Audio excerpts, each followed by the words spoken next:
Hello friends, സച്ചിനും രവീന്ദ്രനും ചെമ്മനെടുപ്പിലെ പുതിയ വിശേഷങ്ങളിലേക്ക്, അതായത് വരാനിരിക്കുന്ന വിശേഷങ്ങളിലേക്ക് ഏവരും സ്വാഗതം ചെയ്യുന്നു. അങ്ങനെ സച്ചിൻ രവതിയും ഒരുമിച്ചിരിക്കുമ്പോഴത്തേക്ക് രവതി ഭയങ്കര കരച്ചിലാണ്. ഞാനെല്ലാം തെറ്റ് ചെയ്ത് ചേട്ടാ, ഞാൻ അങ്ങനെ ചെയ്യത്തില്ല, ഞാൻ ഒരു പൂ വയ്ക്കുമ്പോഴത്തേക്ക് ഒരു രൂപ പോലും എക്സ്ട്രാ മേടിച്ചിട്ടില്ല, ഞാൻ അത്ര ന്യായമായിട്ട് ഞാൻ ഓരോ കാര്യങ്ങൾ ചെയ്യുന്നു, എൻ്റെ ജോലി അങ്ങനെ ചെയ്യും, അതുകൊണ്ട് ഓരോരുത്തരുടെ പൂജാമുറിയിലും പോലും കയറാനുള്ള അവകാശം എനിക്ക് ഓരോ വീട്ടുകാരെനിക്ക് തന്നിട്ടുണ്ട്. എന്നെയാണ് ഇവിടുത്തെ അമ്മ എന്നെ കുറ്റപ്പെടുത്തുന്നത്. അപ്പം എന്ത് ചെയ്യും സച്ചേട്ടാ എന്നുള്ള ഇത് നീ എന്തിനാ ഇതൊക്കെ പറയുന്നത്? കാരണം പറഞ്ഞാൽ എനിക്കറിയാമല്ലോ ഈ കാര്യങ്ങൾ. ഒരിക്കലും നിന്നെക്കുറിച്ച് എൻ്റെ അടുത്ത് പറയേണ്ട കാര്യമില്ല മോളെ. നീ എന്ത് രേവതി ഇങ്ങനെ പറഞ്ഞുകൊണ്ടിരിക്കുന്നത്? അമ്മ പലതും പറയാം, അമ്മയെക്കുറിച്ച് നിനക്കറിയത്തില്ല, അമ്മ അങ്ങനെയാണ്, അതുകൊണ്ട് കൂടുതലായിട്ട് നീ വിഷമിക്കണ്ട എന്ന് പറഞ്ഞ് ആശ്വസിപ്പിച്ചുകൊണ്ടിരിക്കുക. അപ്പോൾ എന്നിട്ട് മാറി നിന്നിട്ട് സച്ചിൻ ഇങ്ങനെ പറയുന്നുണ്ട്, എന്താണെന്ന് കണ്ടുപിടിച്ചോളൂ, മതിയാവത്തുള്ളൂ എന്നുള്ള രീതി പറഞ്ഞിട്ട് പോയിട്ട് ആദ്യം പോയി ബാമയെടുത്തുണ്ട്. പിറ്റേ ദിവസം തന്നെ ബാമയിൽ പോയിട്ട് കാണുവാണ്. ബാമയെടുത്ത് പോയിട്ട് ഭയങ്കര അടവെടുക്കണം. അതായത് ആൻറ്റി എന്നെ ചെയ്യാൻ, ആൻറ്റി വീട്ടിലാണെങ്കിൽ ഭയങ്കര വിഷയം, രേവതിയെ കുറ്റപ്പെടുത്തിക്കൊണ്ടിരിക്കുക, അമ്മയാണെങ്കിൽ പൈസ കാണാതെ പോയി, അമ്മയുടെ കാശ് പോയതിൻ്റെ ഒരു വിഷമവും ഞങ്ങൾക്കുണ്ട്.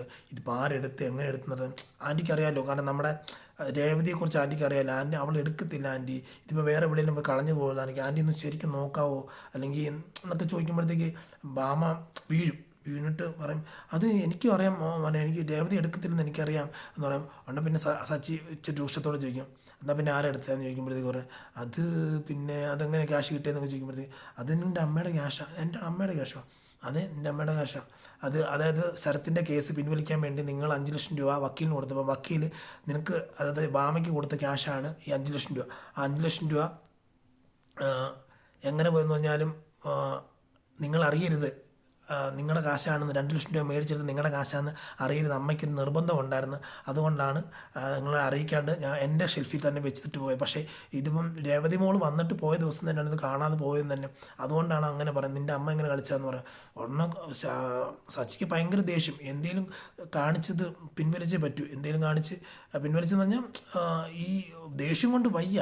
അതുപോലെ ഈ കേസിൽ നിന്ന് തന്നെ രേവതി ഊരിയെ പറ്റും, രേവതി അല്ല തെറ്റുകാരി എന്നുള്ള അവന് മനസ്സിലായി. കാരണം ഒന്നാമത്തെ കാര്യം കള്ളത്തരം കാണിച്ചിട്ട് 2 ലക്ഷം രൂപ അടിച്ചു മാറ്റി. രണ്ടാമത്തെ കാര്യം എന്ന് പറഞ്ഞു കഴിഞ്ഞാൽ ഇതിപ്പം രേവതി ഇന്ന് ഇവിടെ വന്നു എന്നുള്ള ഒറ്റൊരു കാരണം കൊണ്ടാണ് അമ്മ എന്നെയും രേവതിയും വീട്ടിനെ പുറത്താക്കാൻ വേണ്ടി അമ്മ തന്നെ എടുക്കുന്ന അടവാന്നുള്ള രീതിയിലൊക്കെ ചെന്ന് നേരെ വീട്ടിൽ കയറി ചെന്നിട്ട് എല്ലാവരും പറയുന്നുണ്ട്, അമ്മ കാണിച്ച തോന്നിയാസം ഇത്, അമ്മ അങ്ങനെ മേടിക്കേണ്ട കാര്യമുണ്ടോ, അമ്മയ്ക്ക് എന്തിൻ്റെ കാര്യമാണ്, അമ്മയ്ക്ക് എന്നോട് പറയത്തില്ല, ഞാൻ കാശ് തരത്തില്ലായിരുന്നോ എന്നുള്ള രീതിയിലൊക്കെ കുറ്റപ്പെടുത്തുന്നുണ്ട്. അപ്പം വർഷയത് രവീന്ദ്രനും അതെ ശ്രീകാന്തും അതൊക്കെ ചേർന്ന് കുറ്റപ്പെടുത്തുക നമ്മുടെ ചന്ദ്രമതിനെ. നിനക്ക് അതിൻ്റെ കാര്യം ഉണ്ടായിരുന്നു, നിങ്ങൾക്ക് ആൻറ്റിക്ക് അതിൻ്റെ കാര്യം ഉണ്ടായിരുന്നു എന്നൊക്കെ ചോദിക്കുമ്പോഴത്തേക്ക് ശ്രുതിയും മാത്രം സപ്പോർട്ട് ചെയ്യുന്നുണ്ട്. അതിപ്പം അവൻക്ക് കുറ്റം ചെയ്തുകൊണ്ടല്ലേ, അവൻ കുറ്റം ചെയ്തുകൊണ്ട് ക്യാഷ് മേടിച്ചു, അതിനിപ്പോൾ എന്നെ തെറ്റിരിക്കുന്നത് എന്നുള്ള രീതിയിൽ വർഷയും ശ്രുതിയും ചോദിക്കുന്നുണ്ട്.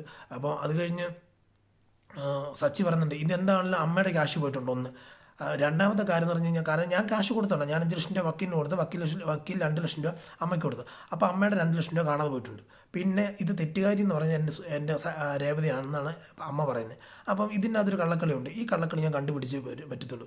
ഉടനെ ശ്രുതി പറയും, അതിപ്പോൾ എന്താ ഇരിക്കുന്നത്, കാരണം ഇതും പോലീസിൽ നിന്ന് കേസൊന്നും കൊടുക്കേണ്ട അതായെന്ന് പറയാം, അതിനിപ്പോൾ എന്താണ് കണ്ടുപിടിച്ചേ പറ്റത്തുള്ളൂ എന്ന് പറയുമ്പോഴത്തേക്ക് അപ്പോൾ ശ്രുതിക്ക് പേടിയായി. അത് കഴിഞ്ഞ് മാറി നിന്നിട്ട് ശ്രുതിയോട് പറയുന്നുണ്ട്, എന്താണെങ്കിലും ഇവിടെ വീട്ടിൽ ഭയങ്കര വിഷയമാകുന്നുണ്ട്, അതായത് രേവതി എല്ലാവരും കുറ്റപ്പെടുത്തുക, വീട്ടിൽ പ്രശ്നം പിന്നെയും വളർന്നുകൊണ്ടിരിക്കുക, അതുകൊണ്ടൊരു കാര്യം ശ്രുതി, എൻ്റെ മാല, എൻ്റെ താലിമാല ഞാൻ പണയം വെക്കാൻ പോവാം, പണയം വെച്ച കാശ് ഞാൻ കൊടുത്തേക്കാം, അതുകൊണ്ട് ആ ക്യാഷ് കൊടുക്കുകയാണെന്നുണ്ടെങ്കിൽ എങ്ങനെയെങ്കിലും രക്ഷപ്പെട്ടു വരുമല്ലോ, ഈ പ്രശ്നം വീട്ടിൽ നിന്ന് മാറുമല്ലോ, അതായത് രേവതിക്കും അവിടെ നിന്ന് രക്ഷപ്പെടാമല്ലോ എന്നുള്ള ഇതൊക്കെ ചോദിക്കുന്നുണ്ട്. അപ്പം നീ അതെന്തിനാ ചെയ്യുന്നതെന്നൊക്കെ ആദ്യം ചോദിക്കുന്നുണ്ടെങ്കിൽ ഇപ്പോൾ ശ്രുതി പറയുന്നുണ്ട്, നിൻ്റെ നല്ല മനസ്സ് ആരും കാണാൻ ഇവിടെ ഇല്ലല്ലോ മോളെ എന്നുള്ള രീതിയിൽ ആശ്വസിപ്പിക്കുന്നുണ്ട്. പക്ഷേ ശ്രുതിയുടെ മനസ്സിൽ വേറെ ഉദ്ദേശമാണെന്നുള്ള രീതിയും നമുക്കറിയാമല്ലോ.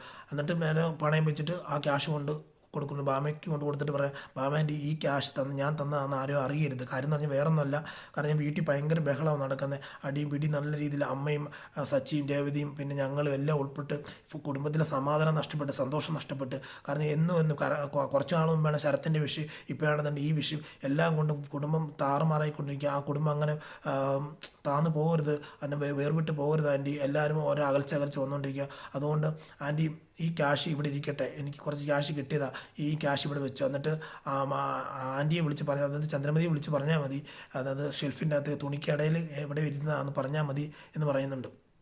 അങ്ങനെ പറഞ്ഞിട്ട് തിരിച്ച് ഉടനെ ബാമയ്ക്കാണ് ഇത് കേട്ടപ്പോഴത്തെ ഭയങ്കര സന്തോഷം. അതായത് വീട്ടിൽ ബഹളം ഉണ്ടാക്കുന്നത് കണ്ടു നിൽക്കാൻ പറ്റാത്ത അത്ര വലിയ മനസാക്ഷിയുള്ളൊരു പെണ്ണാണല്ലോ നമ്മുടെ ശ്രുതി എന്ന് കരുതിപ്പോൾ. മാത്രമല്ല ഭാമ പറയുന്നുണ്ട്, മോളെ ഞാൻ എനിക്ക് തെറ്റിയില്ല, നിന്നെ ചന്ദ്രമതിക്ക് മരുമകളായിട്ട് കൊടുത്തത് തെറ്റിയില്ല, ആ വീട്ടിലെ മകളാണ് നീ, അത്രമാത്രം നീ ആ കുടുംബത്തിന് വേണ്ടി നീ കഷ്ടപ്പെടുന്നുണ്ട്, ആ കുടുംബത്തിൻ്റെ സന്തോഷത്തിന് വേണ്ടി നീ ഒരു രാപ്പകലില്ലാതെ ഇങ്ങനെ നീ ആലോചിച്ചും ചിന്തിച്ചും പ്രവർത്തിച്ചുകൊണ്ടിരിക്കുകയല്ലേ, അതൊക്കെ വലിയ കാര്യം തന്നെയാണ് മോളെ, നല്ലത് തന്നെ കാര്യം. എന്നാണെന്ന് പറഞ്ഞാലും നിൻ്റെ കൂടെ ദൈവം ഇരിക്കും എന്നൊക്കെ പറഞ്ഞുകൊണ്ട് പറഞ്ഞുവിടുകയാണ്. ശരി എന്ന് പറഞ്ഞാൽ അവളും പുറത്ത് ശ്രുതി തിരിച്ചു.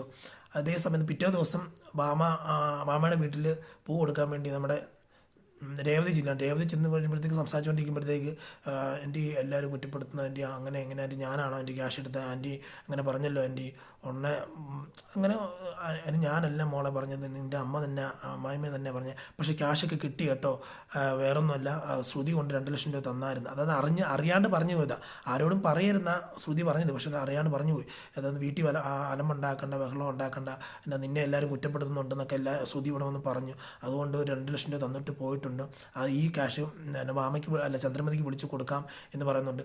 അപ്പം രേവതിക്ക് ഭയങ്കര അതിശയം, ഇതെങ്ങനെയാണെന്നങ്ങനെ സംഭവിക്കാൻ കാര്യം, അന്ന് ഞാൻ അങ്ങനെ എന്നെ രക്ഷപ്പെടുത്താൻ വേണ്ടി ഇന്ന് വരെ അവൾ ശ്രദ്ധിച്ചില്ല, അത് ശ്രുതി ശ്രമിച്ചിട്ടില്ല. പിന്നെ ഇനിയിപ്പോൾ ഈ ഒരു സംഭവത്തിൽ എന്തോ ഒരു കള്ളക്കളി ഉണ്ടല്ലോ എന്ന് ഓർത്തിട്ട് നേരെ വന്ന് സച്ചിയോട് പറയുവാണ്, സച്ചിയേട്ടാ ഇന്ന പോലെ ശ്രുതി കൊണ്ടുപോയി 2 ലക്ഷം രൂപ അവിടെ കൊടുത്തിട്ടുണ്ട്, എന്നിട്ട് എൻ്റെ കേസ് അല്ല, എനിക്ക് പ്രശ്നം ഉണ്ടാകാതിരിക്കാൻ വേണ്ടിയാണ്, അല്ല കുടുംബത്തിൽ അലമുണ്ടാകാതിരിക്കാൻ വേണ്ടിയാണ് ഇത് കൊടുത്തതെന്നാണ് പറയുന്നത്, എന്താണെന്ന് അറിയത്തില്ല എന്ന് പറയുമ്പോഴത്തേക്ക് അപ്പം തന്നെ സച്ചിക്ക് മണക്കും.